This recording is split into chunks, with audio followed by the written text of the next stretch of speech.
पहले सबसे पहले आपको ले चलते हैं पीएम मोदी की मन की बात कार्यक्रम में। पीएम मोदी क्या कुछ कह रहे हैं, आइए सुनते हैं। अगस्त 2023 में चंद्रयान-3 की सफल लैंडिंग हुई थी। तब देश में एक नया माहौल बना। साइंस को लेकर, स्पेस को लेकर बच्चों में एक नई जिज्ञासा भी जागी। अब छोटे छोटे बच्चे कहते हैं, हम भी स्पेस में जाएंगे, हम भी चांद पर उतरेंगे, स्पेस साइंटिस्ट बनेंगे। साथियों, आपने इंस्पायर मानक अभियान का नाम सुना होगा। यह बच्चों के इनोवेशन को बढ़ावा देने का अभियान है। इसमें हर स्कूल से 5 बच्चे चुने जाते हैं। हर बच्चा एक नया आइडिया लेकर आता है। अब तक लाखों बच्चे जुड़ चुके हैं और चंद्रयान-3 के बाद तो इनकी संख्या दोगुनी हो गई है। देश में स्पेस स्टार्टअप भी तेजी से बढ़ रहे हैं।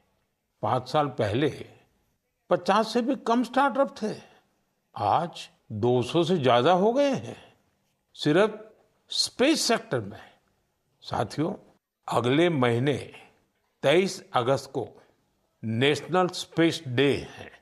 आप इसे कैसे मनाएंगे? कोई नया आइडिया है क्या? मुझे नमो ऐप पर जरूर। एक नई ऊर्जा के साथ आगे बढ़ रही है।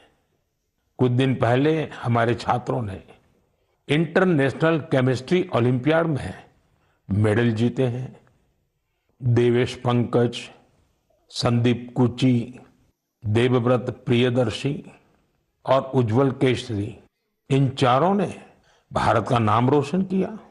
मैथ्स की दुनिया में भी भारत ने अपनी पहचान को और मजबूत किया है। ऑस्ट्रेलिया में हुए इंटरनेशनल मैथमेटिकल ओलंपियाड में हमारे स्टूडेंट्स ने 3 गोल्ड, 2 सिल्वर और 1 ब्रॉन्ज मेडल हासिल किया है। साथियों, अगले महीने मुंबई में एस्ट्रोनॉमी और एस्ट्रोफिजिक्स ओलंपियाड होने जा रहा है। इसमें 60 से ज्यादा देशों के छात्र आएंगे, वैज्ञानिक भी आएंगे। यह अब तक का सबसे बड़ा ओलंपियाड होगा। एक तरह से देखें तो भारत अब ओलंपिक और ओलंपियाड दोनों के लिए आगे बढ़ रहा है।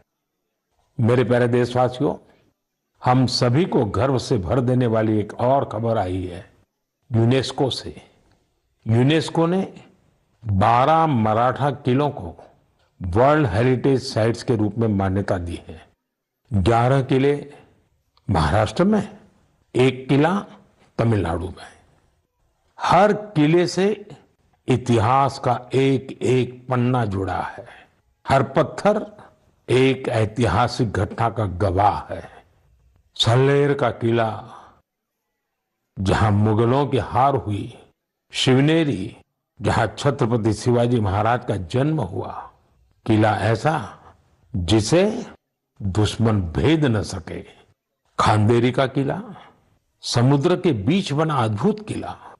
दुश्मन उन्हें रोकना चाहते थे, लेकिन शिवाजी महाराज ने असंभव को संभव करके दिखा दिया। प्रतापगढ़ का किला, जहां अफजल खान पर जीत हुई, उस गाथा की गूंज आज भी किले की दीवारों में समाई है। विजय दुर्ग, जिसमें गुप्त सुरंगें थी, छत्रपति शिवाजी महाराज की दूरदर्शिता का प्रमाण इस किले में मिलता है। मैंने कुछ साल पहले रायगढ़ का दौरा किया था। छत्रपति शिवाजी महाराज की प्रतिमा के सामने नमन किया था। यह अनुभव जीवन भर मेरे साथ रहेगा। साथियों, देश के और हिस्सों में भी ऐसे ही अद्भुत किले हैं जिन्होंने आक्रमण झेले, खराब मौसम की मार झेली, लेकिन आत्मसम्मान को कभी भी झुकने नहीं दिया। राजस्थान का चित्तौड़गढ़ का किला, कुंभलगढ़ किला, रणथंभौर किला, आमेर किला, जैसलमेर का किला तो विश्व प्रसिद्ध है। कर्नाटका में गुलबर्गा का किला भी बहुत बड़ा है। चित्रदुर्ग के किले की विशालता भी आपको कौतूहल से भर देगी कि उस जमाने में किला बना कैसे होगा। साथियों, उत्तर प्रदेश के बांदा में है कालिंजर किला।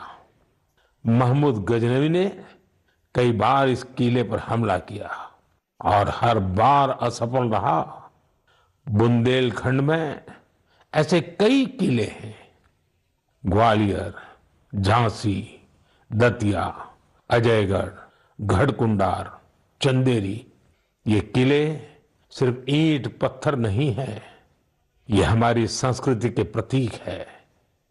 संस्कार और स्वाभिमान आज भी इन किलों की ऊंची ऊंची दीवारों से जागते हैं।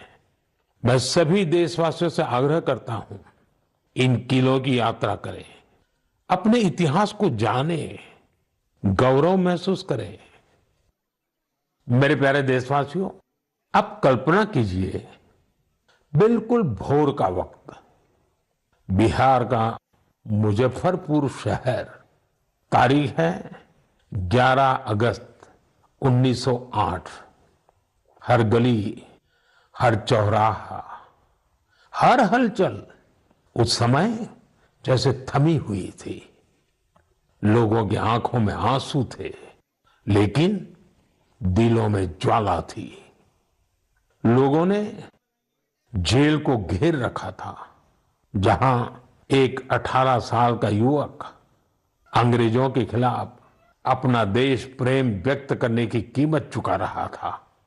जेल के अंदर अंग्रेज अफसर एक युवा को फांसी देने की तैयारी कर रहे थे।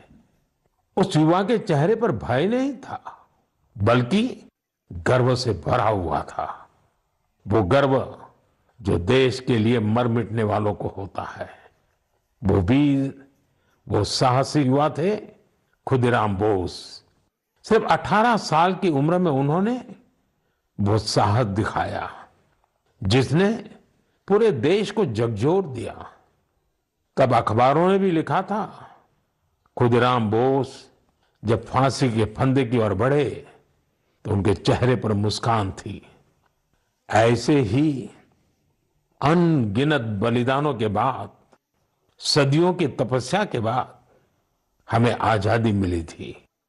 देश के दीवानों ने अपने रक्त से आजादी के आंदोलन को सींचा था। साथियों, अगस्त का महीना इसीलिए तो क्रांति का महीना है। 1 अगस्त को लोकमान्य बाल गंगाधर तिलक की पुण्यतिथि होती है। इसी महीने 8 अगस्त को गांधी जी के नेतृत्व में भारत छोड़ो आंदोलन की शुरुआत हुई थी। फिर आता है 15 अगस्त, हमारा स्वतंत्रता दिवस। हम अपने स्वतंत्रता सेनानियों को याद करते हैं, उनसे प्रेरणा पाते हैं।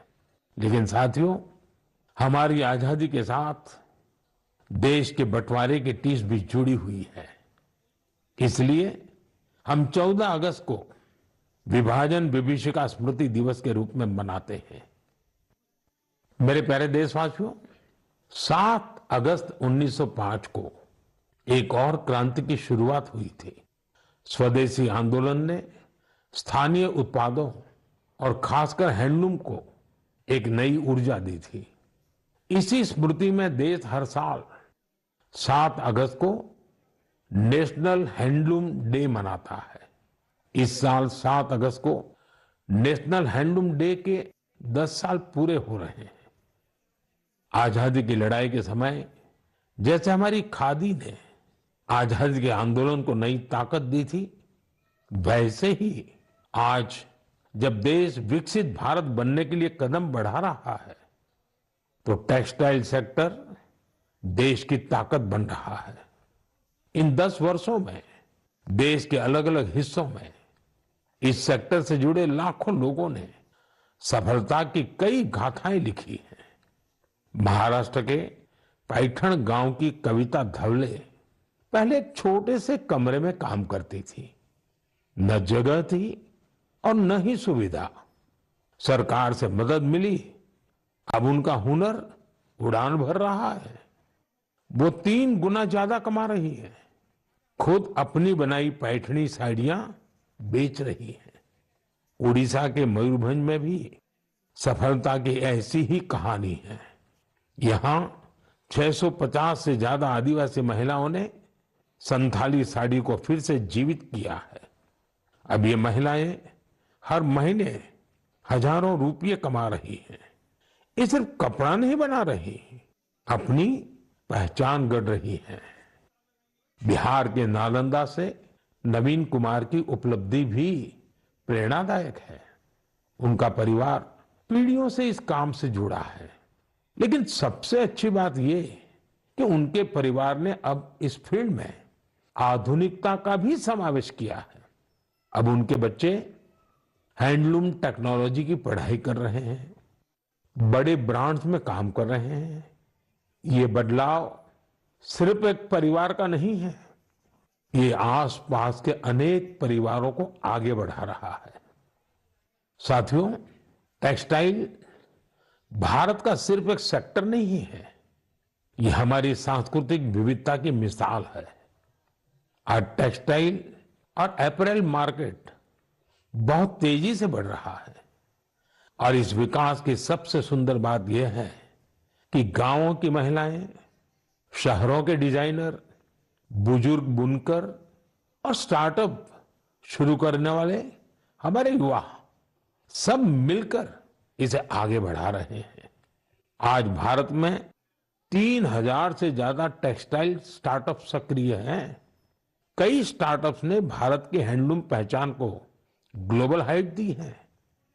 साथियों, 2047 के विकसित भारत का रास्ता आत्मनिर्भरता से होकर गुजरता है और आत्मनिर्भर भारत का सबसे बड़ा आधार है वोकल फॉर लोकल।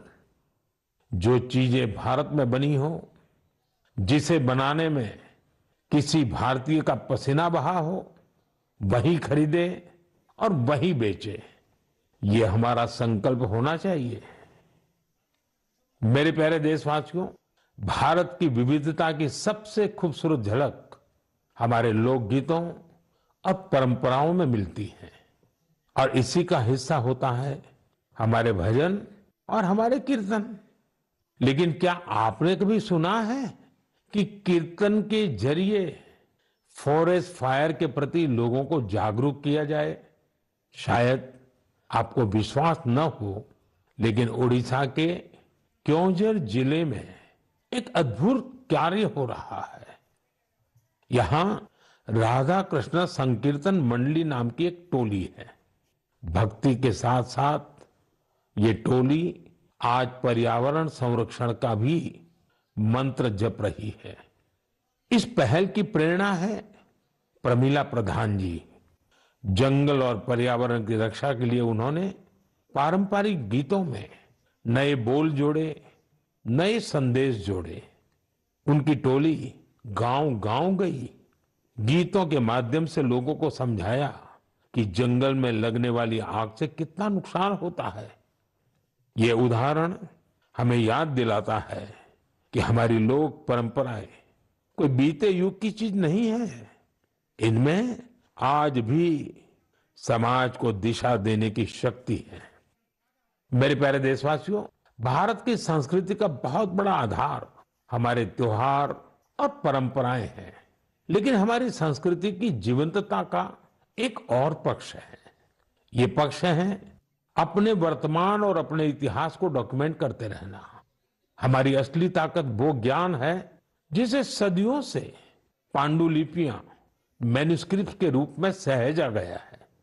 इन पांडुलिपियों में विज्ञान है, चिकित्सा की पद्धतियां हैं, संगीत है, दर्शन है और सबसे बड़ी बात वो सोच है जो मानवता के भविष्य को उज्जवल बना सकती है। साथियों, ऐसे असाधारण ज्ञान को, इस विरासत को सहेजना हम सबकी जिम्मेदारी है। हमारे देश में हर कालखंड में कुछ ऐसे लोग हुए हैं जिन्होंने इसे अपनी साधना बना लिया। ऐसे ही एक प्रेरणादायक व्यक्तित्व है मणि मारन जी, जो तमिलनाडु के तंजावुर से हैं। उन्हें लगा कि अगर आज की पीढ़ी तमिल पांडुलिपियां पढ़ना नहीं सीखेगी तो आने वाले समय में ये अनमोल धरोहर खो जाएगी। इसलिए उन्होंने शाम को कक्षाएं शुरू की, जहां छात्र, नौकरी पेशा युवा, रिसर्चर सब यहां आकर के सीखने लगे। मणि मारन जी ने लोगों को सिखाया कि तमिल सुवड़ियल यानी पाम लीफ मैन्युस्क्रिप्ट को पढ़ने और समझने की विधि क्या होती है। आज अनेकों प्रयासों से कई छात्र इस विधा में पारंगत हो चुके हैं। कुछ स्टूडेंट्स ने तो इन पांडुलिपियों के आधार पर ट्रेडिशनल मेडिसिन सिस्टम पर रिसर्च भी शुरू कर दी है। साथियों, सोचिए, अगर ऐसा प्रयास देश भर में हो तो हमारा पुरातन ज्ञान केवल दीवारों में बंद नहीं रहेगा, वो नई पीढ़ी की चेतना का हिस्सा बन जाएगा। इसी सोच से प्रेरित होकर भारत सरकार ने इस वर्ष के बजट में एक ऐतिहासिक पहल की घोषणा की है, ज्ञान भारतम मिशन। इस मिशन के तहत प्राचीन पांडुलिपियों को डिजिटाइज किया जाएगा, फिर एक नेशनल डिजिटल रिपोजिटरी बनाई जाएगी, जहां दुनिया भर के विद्यार्थी, शोधकर्ता भारत की ज्ञान परंपरा से जुड़ सकेंगे। मेरा भी आप सबसे आग्रह है, अगर आप किसी ऐसे प्रयास से जुड़े हैं या जुड़ना चाहते हैं तो माय गॉव या संस्कृति मंत्रालय से जरूर संपर्क कीजिएगा, क्योंकि यह केवल पांडुलिपियां नहीं है, यह भारत की आत्मा के वो अध्याय हैं जिन्हें हमें आने वाली पीढ़ियों को पढ़ाना है। मेरे प्यारे देशवासियों, अगर आपसे पूछा जाए कि आपके आसपास कितनी तरह के पक्षी हैं, चिड़िया है, तो आप क्या कहेंगे? शायद यही कि मुझे तो रोज 5-6 पक्षी दिख ही जाते हैं या चिड़िया दिख ही जाती है। कुछ जानी पहचानी होती हैं, कुछ अनजानी, लेकिन ये जानना बहुत दिलचस्प होता है कि हमारे आसपास पक्षियों की कौन कौन सी प्रजातियां रहती हैं। हाल ही में एक ऐसा ही शानदार प्रयास हुआ है। जगह है असम का काजीरंगा नेशनल पार्क। वैसे तो ये इलाका अपने राइनोज, गैंडों के लिए मशहूर है, लेकिन इस बार चर्चा का विषय बना है यहाँ के घास के मैदान और उनमें रहने वाली चिड़िया। यहाँ पहली बार ग्रासलैंड बर्ड सेंसस हुआ है। आप जानकर खुश होंगे, इस सेंसस की वजह से पक्षियों की 40 से ज्यादा प्रजातियों की पहचान हुई है। इनमें कई दुर्लभ पक्षी शामिल हैं। आप सोच रहे होंगे, इतने पक्षी कैसे पहचान में आए? इसमें टेक्नोलॉजी ने कमाल किया। सेंसस करने वाली टीम ने आवाज रिकॉर्ड करने वाले यंत्र लगाए, फिर कंप्यूटर से उन आवाजों का विश्लेषण किया, एआई का उपयोग किया। सिर्फ आवाजों से ही पक्षियों की पहचान हो गई, भी बिना उन्हें डिस्टर्ब किए। सोचिए, टेक्नोलॉजी और संवेदनशीलता जब एक साथ आते हैं तो प्रकृति को समझना कितना आसान और गहरा हो जाता है। हमें ऐसे प्रयासों को बढ़ावा देना चाहिए ताकि हम अपनी जैव विविधता को पहचान सकें और अगली पीढ़ी को भी इसे जोड़ सकें।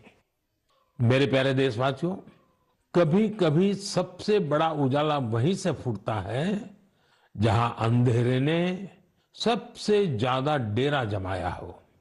ऐसा ही एक उदाहरण है झारखंड के गुमला जिले का। एक समय था जब ये इलाका माओवादी हिंसा के लिए जाना जाता था। बासिया ब्लॉक के गांव वीरान हो रहे थे। लोग डर के साए में जीते थे।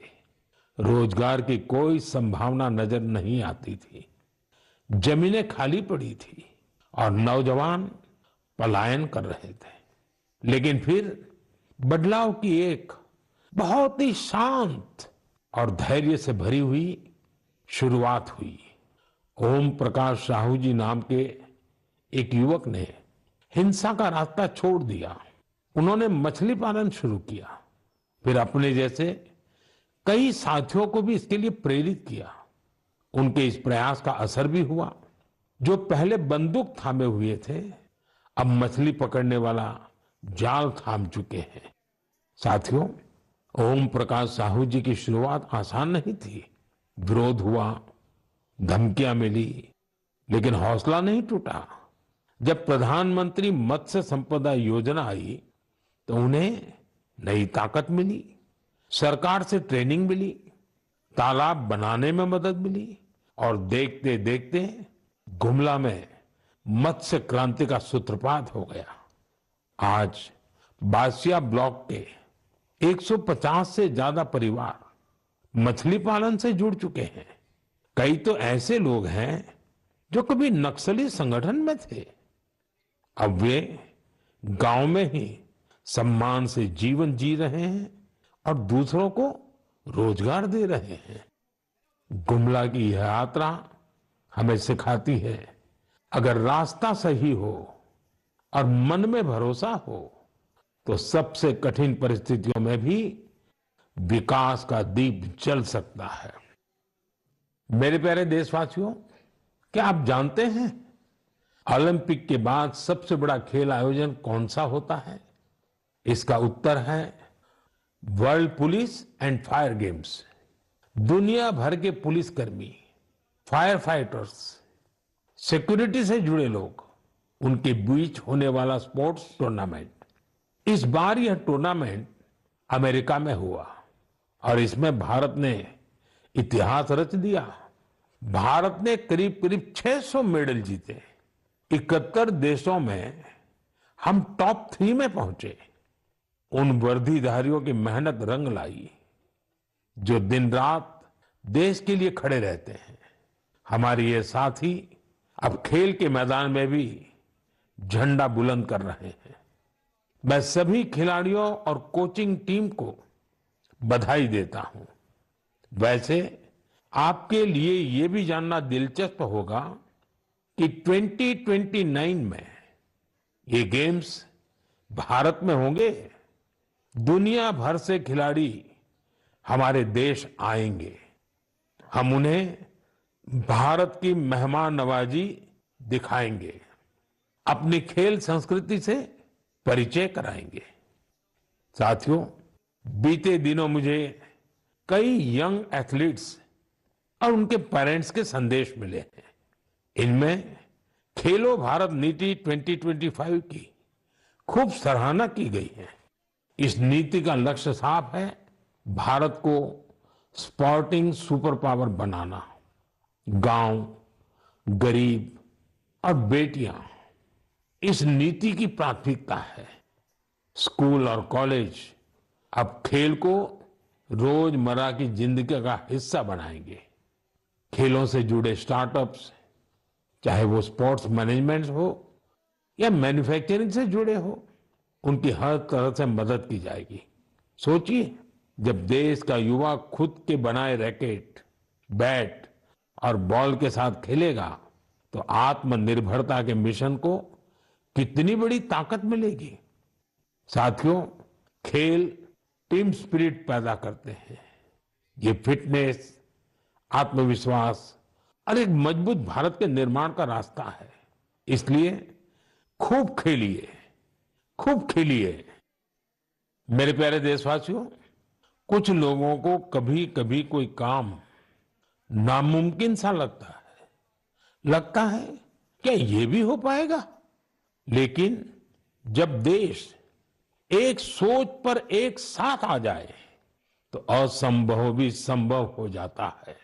स्वच्छ भारत मिशन इसका सबसे बड़ा उदाहरण है। जल्द ही इस मिशन को 11 साल पूरे होंगे, लेकिन इसकी ताकत और इसकी जरूरत आज भी वैसी ही है। इन 11 वर्षों में स्वच्छ भारत मिशन एक जन आंदोलन बना है। लोग इसे अपना फर्ज मानते हैं और यही तो असली जन भागीदारी है। साथियों, हर साल होने वाले स्वच्छ सर्वेक्षण ने इस भावना को और बढ़ाया है।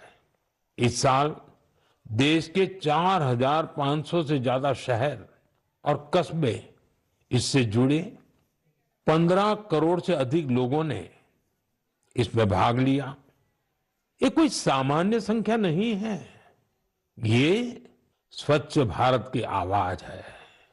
साथियों, स्वच्छता को लेकर हमारे शहर और कस्बे अपनी जरूरतों और माहौल के हिसाब से अलग अलग तरीकों से काम कर रहे हैं और इनका असर सिर्फ इन शहरों तक नहीं है, पूरा देश इन तरीकों को अपना रहा है। उत्तराखंड में कीर्तिनगर के लोग पहाड़ों में वेस्ट मैनेजमेंट की नई मिसाल कायम कर रहे हैं।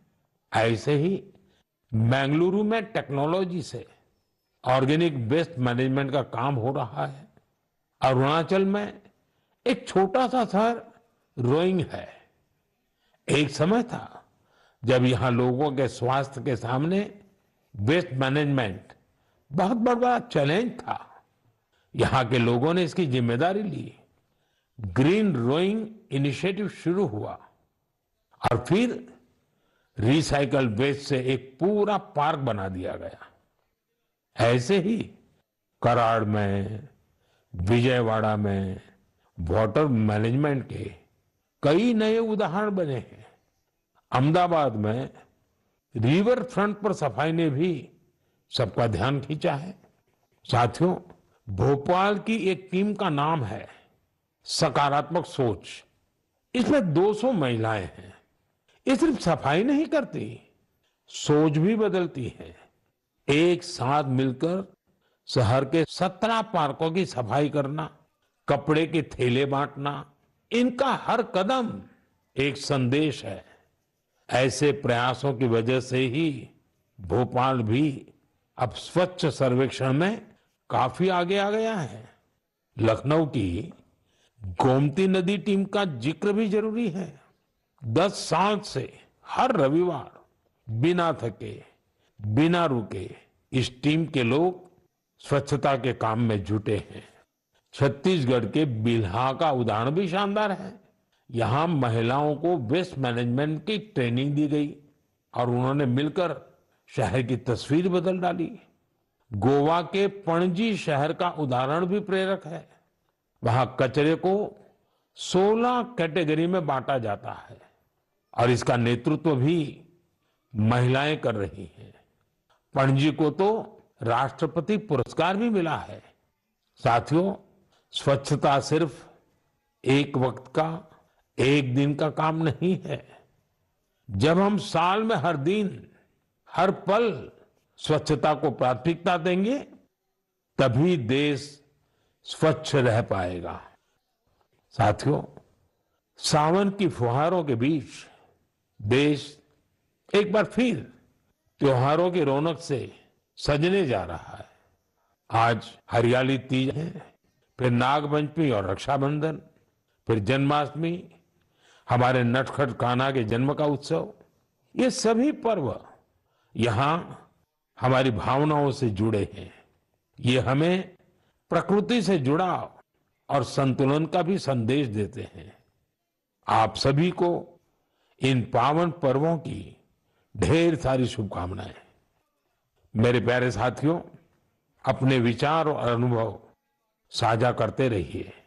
अगले महीने मिलेंगे। देशवासियों की कुछ और नई उपलब्धियों और प्रेरणाओं के साथ आपका ध्यान रखिए। बहुत बहुत धन्यवाद।